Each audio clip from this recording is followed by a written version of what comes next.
Welcome to Peggle Extreme. Let's see what this is. It's supposed to be Peggle with all the extra whatever this is. Okay. Welcome to Peggle RCL. Not you. Click here. So it's a head crab. And then I'm guessing this is from Half-Life as well. Peggle Institute. So I wonder if it's literally just Peggle, but it's just got a bunch of weird levels to it. That's it. I guess let's start off with the adventure. Alert Mayday, this is Bjorn, founder of Peggle Institute, broadcasting on all frequencies. Nightmarish creatures have invaded the Institute. All able-bodied Peggle masters are to report for duty. With our skills, we'll bounce them out of here in no time. Yeah, we got it. All right. So now we're doing the tutorial, but it's... okay. We got it. We already know what we're doing. It looks like there's no music on here either, which is surprising. I thought there'd be some music. Hold on. On the left, up there, and up there. Alright, so yeah, they just remade Peggle with a bunch of Half-Life references, or I guess a bunch of Steam references, really. But was this released by them? This can't, I mean, this is like a dead-on recreation if it was. Or if it wasn't, rather. That's cool. I did not expect today to bring us to a Peggle game. Thank you for that, TK. Oh my gosh, it's so loud. Wait. Oh my gosh. Can I get... That's probably a little better. Alright, we've got 3 balls. We've got 3 reds we've got to hit. Yeah, it does sound... No music. No music. Very surprising. Yeah, it's one of those things I can never quite get right with streaming, ever, is like the volume. For some reason, volume, it's always giving me a little bit of trouble. You never quite know where they are, where volume is.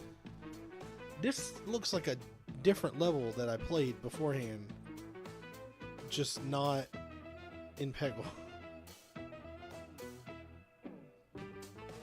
Now I'm actually thinking on how to make Peggle in Rec Room. Well, let's see. If you're gonna make Peggle in Rec Room, let's see. You can turn those little collision thingies, collision zones or whatever they're called. Not the square ones, but the ones you put on swords and whatnot. Impact zones, whatever they're called. I haven't circuited them forever, right? But I imagine you take one of those, right? And if ball enters, I'm guessing, this is me guessing, if a ball enters the collision zone or whatever, right, then you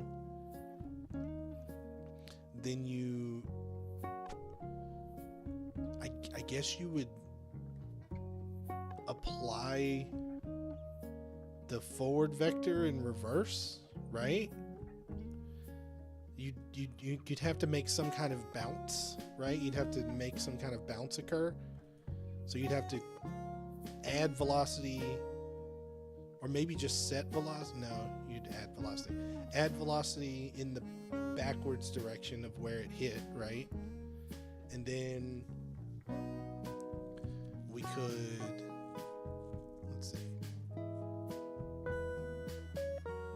I feel like there's a way to do it. Like, my brain is always like, what's like the most, like, yeah, you can think of a way to like prototype it, right? And then you're like, okay, how can we make it more efficient, right? So it's like you would make one of these balls, like I guess a blue one, you could say, and then you would need to have some sort of, almost like a prefab, like we were saying, like a prefab that you can then make it so that every time the thing hits it, it shoots backwards. Put it all together. This is one of those things that I think Rooms 2 actually had over Rooms 1, really, is like doing the prefabs, because I think that would be just the fact that you can do it. You can do it on Rooms 1, but Rooms 2, it seemed like it was a lot easier. Like, yeah, there's a lot of bugs with Rooms 2, which really sucks that's the way it was kind of put out, because it was so much more powerful. But we're back to Room 1. So many people couldn't do it. But let's see, you could do that. You would what? That would make every single ball, right? Pretty much done. You would just have to set them wherever they are, and then you'd have to make the circuits. I don't know about tallying up votes, or not tallying, but I don't know about scores, like getting the score. That might be a little bit more intensive, like circuit wise, because you'd have to assign, like figure out how to do it so that every time that a ball goes into the thing, then it. Well, that's not true. Once it's hit, you could deactivate it, or you could teleport it somewhere else. I think it'd be easier to deactivate it, right? Once ball enters the hit zone or whatever, you deactivate it so it doesn't work anymore. And I guess it makes a count of however many points. You would just have to determine, you'd have to do something so that you can determine if it's orange or blue, and then you'd have to be like, if however many balls, you could do it. It would just, that's the thing also about Rec Room with Circus, man. It takes so long to set up anything. Even if you want to make something simple, you got to spend like 3 hours setting it up. And then you just have like a working prototype or whatever. You don't have like, it doesn't look good. You know what I mean? Which I guess doesn't matter, right? As long as it functions. But it's one of those things, man. Like, working on the very few things that I have, like, I'm just like, man, it takes forever, dude. Hey, it's a flamethrower guy. You know, dude, all of these games that have such a big impact or whatever in gaming or in all of that stuff, Team Fortress 2 and Half-Life, and I mean, what other ones are there? Fortnite, I get, there's so many of them that I feel like I just have completely missed. Minecraft.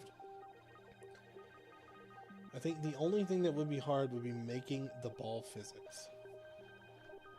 Really? Couldn't you just turn it physical? You mean the bouncing part? I think we could just turn it physical, right?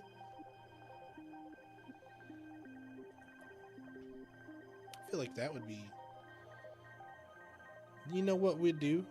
Let's get to the end of Bjorn here, and then we'll go in the Rec Room and we'll try and make it. And then I think it shouldn't be too. That's not too bad. That could be a nice little piece of content for the RCL Man channel. I don't know. I was trying to see if what we could do. So do you? Oh, what I was going to ask you earlier. You watched Charlie?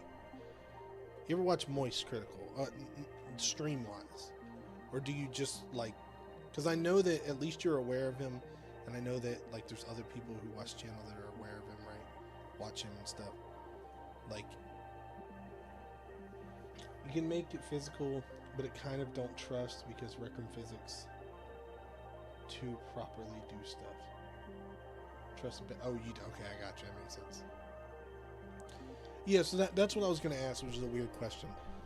So basically, I kind of like looked through his stuff, and it seems what he's doing. And so I'm kind of like testing it with this, and I would like to. We'll see. He does like a stream. He leaves his stream up on his YouTube channel. He throughout the stream, he does things. He plays games, or he sits down and he talks about whatever, or he reacts to clips, or whatever he does, right? And then after that, he's got. Yeah, okay, all right. So yeah, I don't watch it. The only thing I've really seen for him is like really is just like the commentary videos, I guess is what you could say, right? Maybe some other stuff here or there. So, but what he or his team or whoever, however he has, because I'm sure he probably has somebody doing it instead of actually doing it himself, is he does his streams that are like 5 hours long or however long, and then he has like a gaming channel, and he has like a clips channel, and then he has his main channel. And so he leaves the streams. I really haven't. Well, see, I looked at him once just to kind of observe, just to see what it was, because I guess in my mind I'm like, what's he doing that's so special during the streams? You know what I mean? And it really does look like he's just kind of chilling. He's doing, you know, whatever he wants, kind of. And so, so it seems like on his streams he's kind of, because I kind of like followed through. He did a stream on his main channel.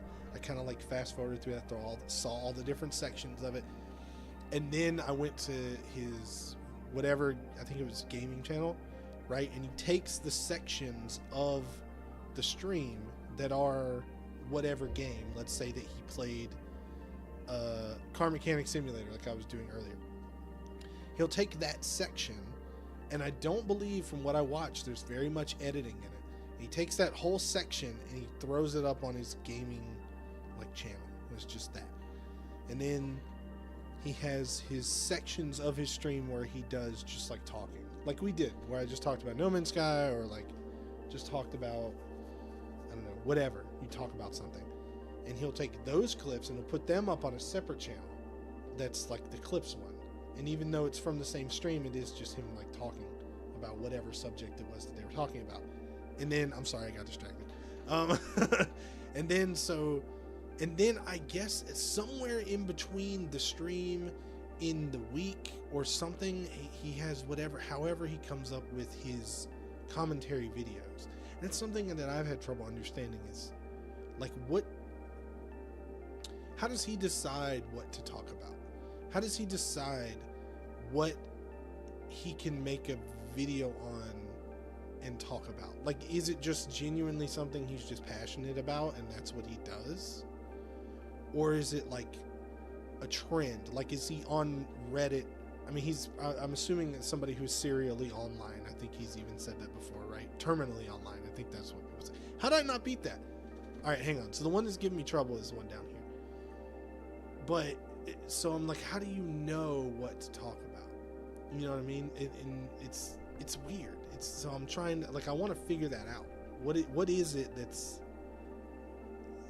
that is okay to, because you can just talk about whatever, right? You don't have to choose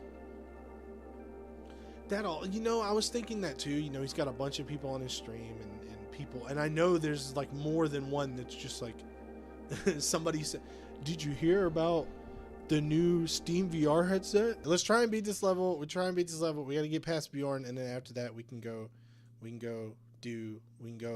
let's try to make Peggle in Rec Room. I think that'd be a cool thing to do. There's another thing I wanted to do in Rec Room, and I think that could work. It wasn't a circuit thing. I wasn't intending to do any circuits today, but look, you know, whatever strikes my curiosity, I'll try and do, you know, and I think it'd be a good thing for the RCMN channel if I could like turn it into something. Little string clips, something, I don't know, you know, something.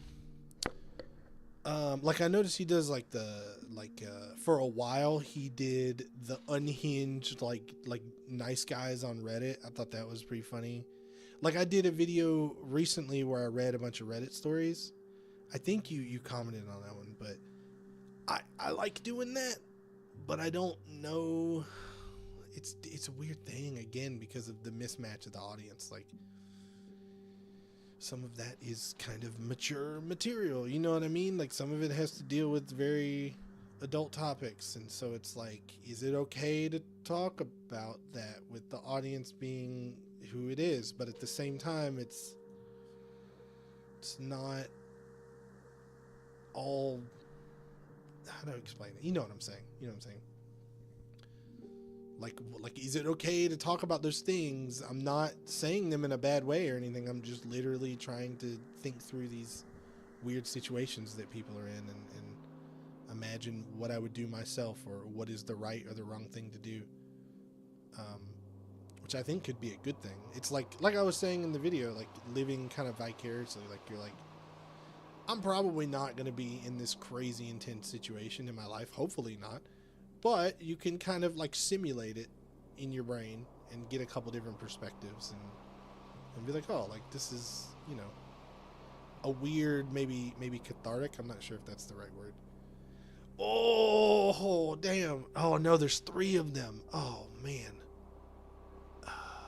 Give me an extra. Give me an extra. Oh, okay. All right, we got this. Bam. We got it.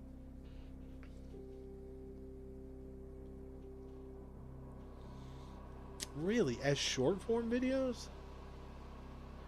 Really? Reddit stories as short form. How does that work? I guess I haven't seen that. I suppose I have. I've seen the videos that are like Reddit stories, but they're like somebody playing Minecraft and jumping around. You know what I mean? And with like an AI voice, right? Damn. All right, the ball will head where you click. Okay. All right. I thought we were closer to the end. Oh God, did bad on that one. This is heavy. I can't do. I can't. I don't know. How does heavy sound?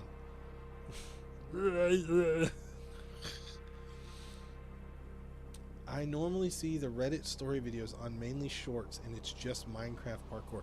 Yeah. So when I was thinking through making that video, like in my mind, and I know there's a couple of different formats I've seen that kind of go in, like different forms that it's taken, and I'm like trying to determine like which format do I want to emulate before I can like kind of find my own style if I did want to continue doing that. I don't know, it's a weird thing because it's like I don't know. I'm just trying to figure out what it is to do, you know? Like I kind of want to do it because I don't know. Just replace it with Rec Room Parkour. So what I see, I don't want to just do the AI voices though. You know what I mean? I do want to do the thing where I read and react to it. You know what I mean? Because I think that makes it. There's one story that I cut out of the video just because I didn't have time to edit it, and when I react to what's going on, I'm like, are you serious? Like, I can't believe that this has happened. Like, what? Like, or at least it was very intense to me in the moment. And I'm like, what? Like, you said this with what? Like, I can't believe it.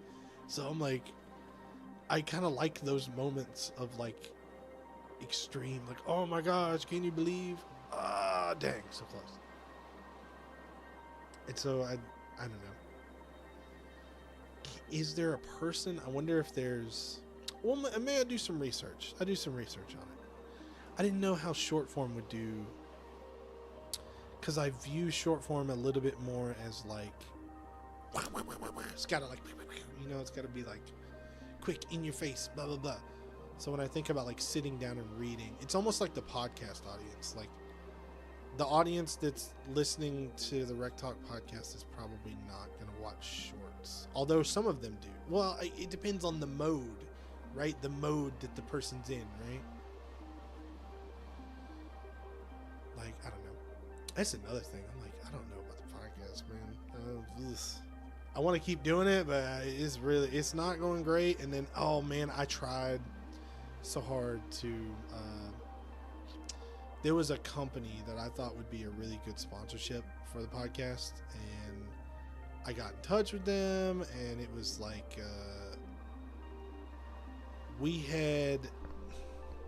I thought we had set up a meeting to get a sponsorship for them to sponsor the podcast, or at least talk to them about it, talk about the opportunity. And well, we had a meeting, and they just didn't show up, and I was like, oh, okay, so I guess not then. You know, like, oh well, I was being serious, but I guess, I don't know, maybe it was too much, or maybe just not big enough, or whatever. But well, I don't know. It was kind of like an automatic meeting setup thing. It wasn't like somebody actually talked to me and set up a meeting, but I thought that it would have been, at least somebody would have shown up. But anyway, like I got the Google Meetup code and everything to like go with it. It is what it is. All right, next stage. Oh dear, these awful monsters are everywhere. There's no turning back now, friends. We've got to give them everything we've got. Shoot balls, make bounces. Extreme fever is our only hope. So now the creatures are advancing faster than we thought. The sentry guns are our only chance to secure the perimeter.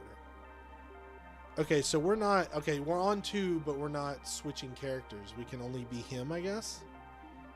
I think that's enough for the Peggle.